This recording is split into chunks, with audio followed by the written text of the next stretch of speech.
ingin pinter silat tapi nggak ada gurunya, kayaknya sih berat sekali. Ya. Nah, tapi kalau dengan gurunya, maka apapun akan mudah.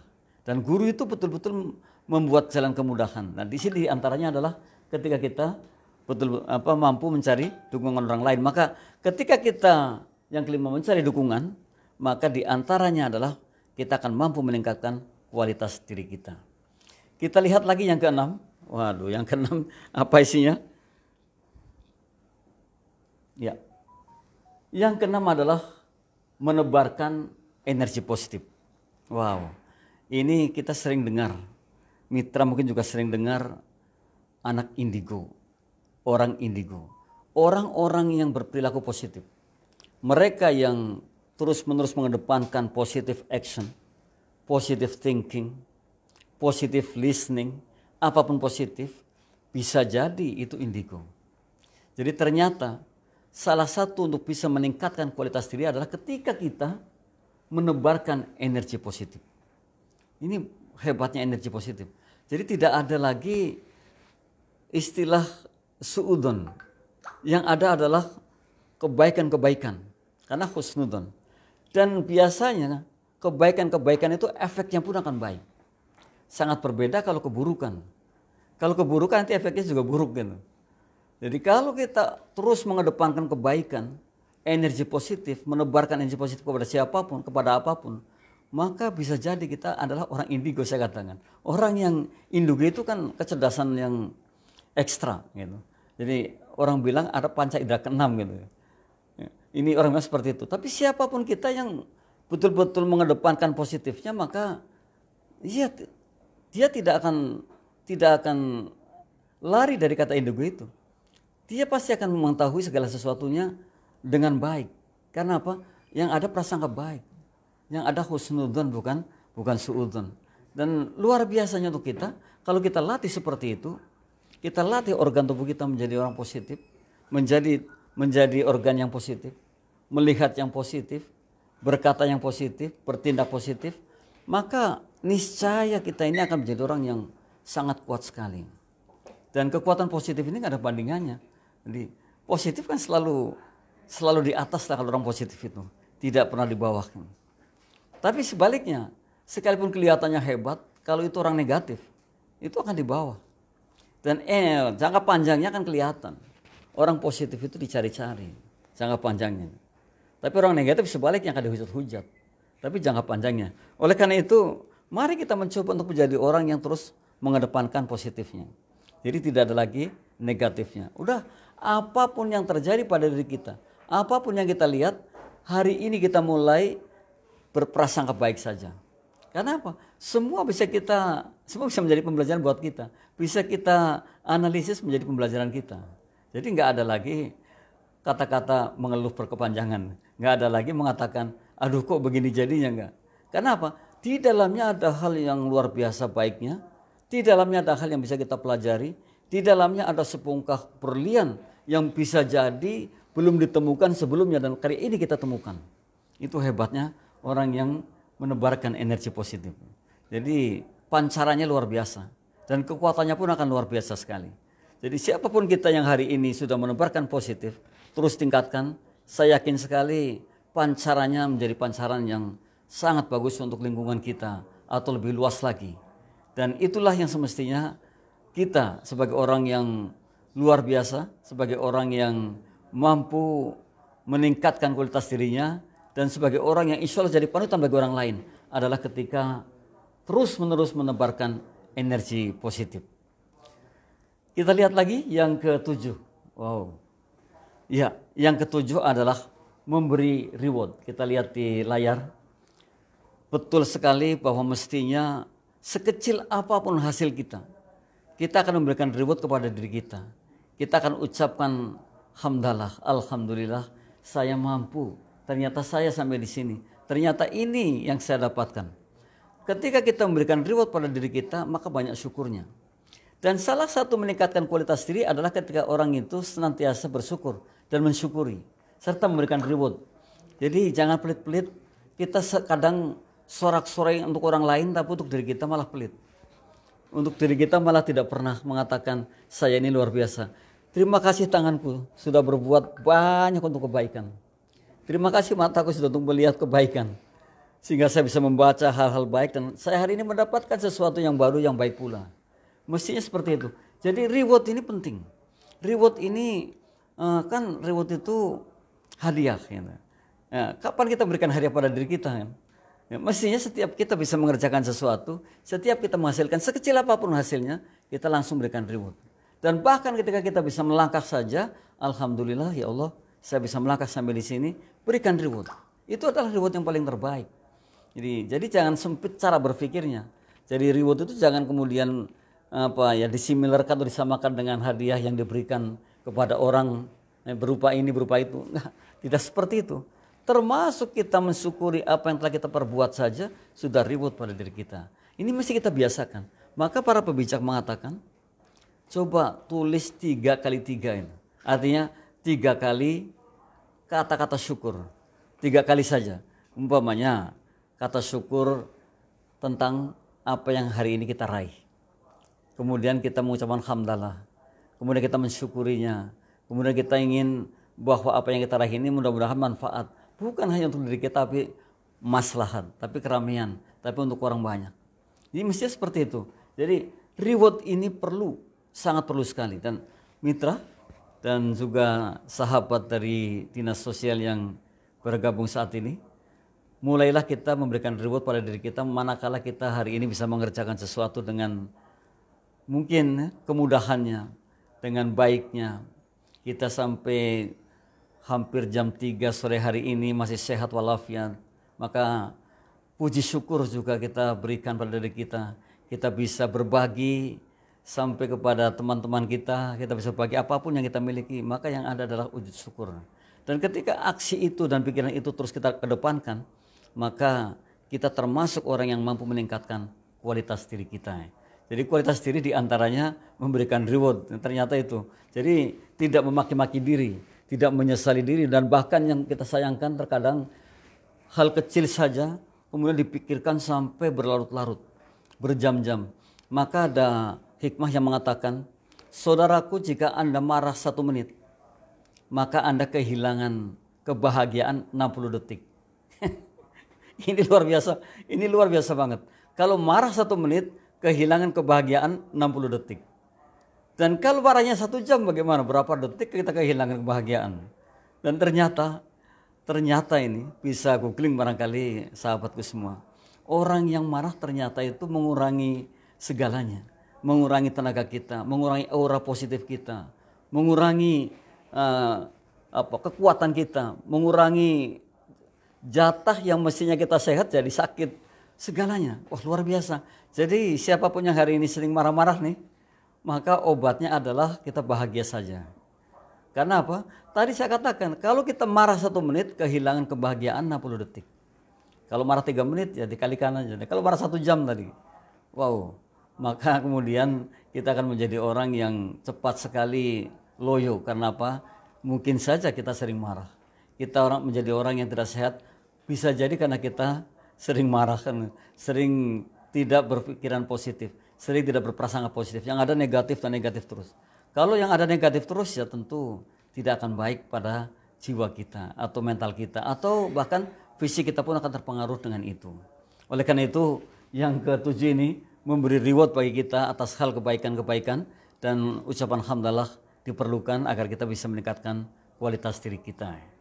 Yang ke-8, masih ada 2 lagi. Nah, ini penting juga, ternyata melakukan pengukuran pertumbuhan dan perkembangan. Artinya begini, kita ukur, kita bandingkan perbuatan-perbuatan baik kita, sukses kita hari ini, mungkin dengan minggu yang lalu, hari yang lalu, atau saat yang lalu. Jadi kita mesti ada ukurannya, ada takarannya. Seberapa jauhkah, seberapa besarkah perubahan saya atau kemanfaatan saya dibandingkan sebelumnya. Ya. Sekalipun kita paham bahwa kemarin ya memang sudah histori lah, sudah sejarah. Besok masih misteri, kita nggak tahu persis. Hidup adalah hari ini betul-betul hidup. Yang realita kehidupan, nyata hidup adalah hari ini. Namun kita bisa mengukur, kita bisa komparasi apa yang kita buat hari yang lalu dengan hari ini. Dan bahkan untuk hari esok. Agar apa? Hari esok akan lebih baik lagi, akan lebih bagus lagi, hasilnya akan lebih top lagi dibandingkan hari ini. Karena sungguh bahwa kata Rasulullah, kalau hari ini sama dengan kemarin saja sudah termasuk rugi. Mestinya kan lebih baik gitu. Nah, ini kita mencoba untuk melakukan pengukuran pertumbuhan dan perkembangan kita. Jadi kita ukur semuanya. Ya. Kita ukur perbuatan-perbuatan baik kita masa lalu. Kemudian kita bandingkan saat ini. Kalau saat ini ternyata lebih kecil dibandingkan masa lalu kita atas perbaikannya atau perbuatan baiknya, kita perlu merenung. Berarti ada sesuatu yang salah pada hari ini. Lalu di mana kesalahan kita? Ini perlu direnungi. Dan kalau sudah seperti itu, mestinya kemudian kita temukan. Dan hari esok harus jauh lebih baik dibandingkan hari ini. Kita sudah bersiap untuk hari esok. Semoga bisa mendapatkan hari esok, bisa melihat hari esok, bisa menikmati sinar pagi hari esok. Kan seperti itu doa kita ini. Oleh karena itu kita rencanakan nanti hari ini. Ya sekalipun semua umur ini hak prerogatif Allah, namun paling tidak kita punya perencanaan untuk hari esok. Mudah-mudahan saya tadi kita berdoa mudah-mudahan ketemu hari esok. Masih bisa ketemu dengan binatang kesayangan kita, dengan teman-teman akrab kita, dengan teman-teman baik kita, dengan orang-orang yang baik, belajar lagi, dengan alam yang begitu mendukung kita, mestakung katanya, semesta mendukung gitu ya. Mestinya kita bahagia sekali. Jam 3 pagi bangun itu Masya Allah luar biasa. Kita ucapkan terima kasih dengan segalanya. Kita sudah tidur dengan nyenyaknya. Kita sudah terbuai dengan mimpinya. Hari ini kita bangun, nah, kita akan betul-betul melewati hari yang akan kita lewati dengan baik sebaik-baiknya. Nah, inilah ketika kita mampu melakukan pengukuran pertumbuhan dan perkembangan kita. Jadi jangan sampai kita tidak pernah komparasi. Jangan sampai kita tidak pernah katakanlah gini, kita tahu bahwa apa yang kita perbuat kemarin dengan kita perbuat hari ini ternyata perbandingannya seperti ini. Kita tahu yang seperti itu. Sehingga ke depan akan lebih baik dan lebih baik. Apalagi kalau kita punya rencana yang harus kita golkan. Maka tidak ada kata tidak untuk bisa terus membandingkan atau terus komparasi. Sehingga rencana yang akan kita golkan itu akan lebih cepat kita dapatkan. Yang ke-9 ya, yang terakhir nih mitra, kita lihat yang ke-9 adalah menggolkan rencana matang kita. Betul. Jadi tadi yang sudah kita rencanakan, yang sudah kita planningkan, toh kita sudah berkualitas. Kita juga mampu meningkatkan kualitas kita. Di antara untuk bisa meningkatkan kualitas diri adalah ketika kita mampu mengegolkan rencana matang kita. Ya kan orang yang berkualitas itu kan nggak bisa mengegolkan impiannya. Orang yang berkualitas itu pasti mampu, pasti bisa. Oleh karena itu salah satu cara untuk meningkatkan kualitas diri kita adalah ketika kita mampu mengegolkan rencana matang kita. Ini orang berkualitas. Orang berkualitas tadi saya katakan orang pilihan. Dimanapun akan dipilih. Dan kalau saya mengatakan bisa mewarnai. Dan kalau hari ini saja kita belum bisa mengegolkan satu rencana kita. Atau rencana matang kita. Atau prioritas kita. Berarti kita belum bisa meningkatkan kualitas diri kita.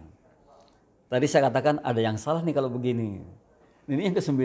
Mengegolkan rencana matang kita. Jadi tadi kalau dari awal sampai di akhir, tentu kita sudah banyak tahu bahwa kita adalah orang-orang yang memiliki cara untuk meningkatkan kualitas diri kita. Dan yang ke-9 ini adalah kita mampu mengegolkan rencana matang kita. Jadi kita rencananya sudah matang, rencana yang sudah menjadi prioritas atau rencana utamanya kemudian kita golkan. Ini adalah salah satu untuk meningkatkan kualitas diri. Ya memang betul hanya orang-orang yang berkualitaslah yang pada akhirnya bisa menggolkan keinginannya. Bisa merealisasikan impiannya. Jadi kalau hari ini kita belum bisa merealisasikan impian kita, berarti kita masih jauh dari kualitas diri yang baik. Kita perlu meningkatkan lagi kalau seperti itu. Ini bisa diukur. Semuanya bisa diukur dan kita ini sangat bisa mengukur diri kita. Kalau saya pernah katakan, jangan-jangan 5 tahun ini kita hanya berdiri di tempat. Artinya kita hanya ya begini-begini aja gitu. Dan kata-kata ini tuh banyak sekali kita dengarkan. Loh kok saya cuma begini-begini aja dari dulu sampai sekarang. Itu berarti ada yang salah. Tapi kalau kita belajar banyak tentang bagaimana cara meningkatkan kualitas diri, dan yang terakhir adalah mampu menggolkan rencana matang kita, ya tentu kita orang berbeda. Kita harus berbeda memang betul. Kita nggak boleh sama. Kalau sama katanya bosan gitu. Nah, bagaimana cara kita membedakan adalah ketika kita menjalani kehidupan lebih berkualitas. Menjalani kehidupan dengan betul, dengan perencanaan yang matang. Jadi tidak sia-sia, tidak hilang begitu saja hari ini jam-jam yang kita lewati. Terkadang kalau saya pribadi di sore hari saya akan betul-betul merefleksi diri. Tadi apa yang saya kerjakan? Apakah saya hanya duduk sekian jam nonton TV atau nonton YouTube saja tanpa berbuat apa-apa? Maka ketika saya mungkin berbuat seperti itu, saya pasti akan menuliskannya supaya tidak terulang di esok hari. Jadi saya harus manfaat betul. Setiap menitnya itu harus manfaat. Harus manfaat. Manfaatnya banyak sekali, bisa untuk menuliskan, bisa untuk membaca, bisa untuk menambah wawasan kita, bisa untuk memperkaya ilmu kita, hasanah kita. Jadi banyak sekali. Sebenarnya tidak ada waktu kosong. Kalau umpamanya orang bilang siang hari bubuk siang tidur. Sekarang kita latih. Tidur 10 menit saja, kalau kualitas tidurnya bagus sudah cukup sekali. Dengan duduk saja bisa. Itu. Jangan dibuang-buang waktu tidur siang hari sampai 2 jam. Malam harinya sudah 8 jam. Wow. Kebanyakan menurut saya itu. Ya kan kita sayangkan kalau kita harus hanya seperti itu. Padahal tuntutan ke depan banyak sekali dan mestinya kita lebih berkualitas. Toh kita paham bahwa apa yang akan kita tinggalkan adalah sesuatu yang bisa, mungkin orang bilang saat ini ya ada peninggalan jejak digitalnya itu. Ya tadi mungkin menulis, mungkin dakwah, ya sekarang ada vlog, ada YouTube, ada YouTuber itu, ada juga buat blognya, ada segala macam ada. Jadi supaya seperti itu, jadi sampai kapanpun kita akan dikenang. Seandainya saya sudah tidak ada, tapi masih ada tulisan-tulisannya, masih ada vlognya, masih ada mungkin teman-teman yang mengenal saya karena puisi-puisinya, kan seperti itu. Jadi jangan sampai kita tidak meninggalkan tadi jejak digital. Jangan sampai. Saat ini adalah saat yang tepat untuk kita untuk bisa meninggalkan jejak digital, dan untuk kita semua mestinya adalah orang-orang yang terus berkiprah dalam hal itu. Terus saja tidak menjadi orang yang menyia-nyiakan waktu yang sedemikian mungkin sempitnya kalau saya katakan. Sekalipun waktu diberikan yang sama. Tapi bisa jadi kalau kita bisa mengaturnya, kita bisa memanfaatkannya dengan baik, saya akan katakan wah sempit sekali nih, cepat sekali nih waktunya kan gitu ya. Tapi kalau bagi mereka yang mungkin slow, justru akan merasakan waktunya panjang sekali. Ya, tapi kalau orang yang sibuk dengan kegiatan-kegiatan yang positifnya, maka mengatakan waktunya cepat sekali, rasanya kan gitu. Nah ini mitra dan sahabat semua, 9M yang sudah kita sharekan untuk cara meningkatkan kualitas diri kita ya. Semoga manfaat ini, karena kebetulan tidak ada yang bergabung dari dinas sosial. Saya tidak melihat ada yang bergabung, atau mungkin mereka sedang ada kegiatan. Saya kira dicukupkan sampai di sini. Terima kasih atas segala atensinya dan kerjasamanya. Alhamdulillah, QLM yang ke-221 dengan tema meningkatkan kualitas diri akan kita akhiri, karena memang waktunya sudah selesai. Insya Allah kita ketemu di pekan depan dengan tema-tema yang menantang bagi kita agar kita betul-betul menjadi orang yang berkualitas. Jadi jangan sampai kita ini tua hanya mengalami, namun berpengalaman.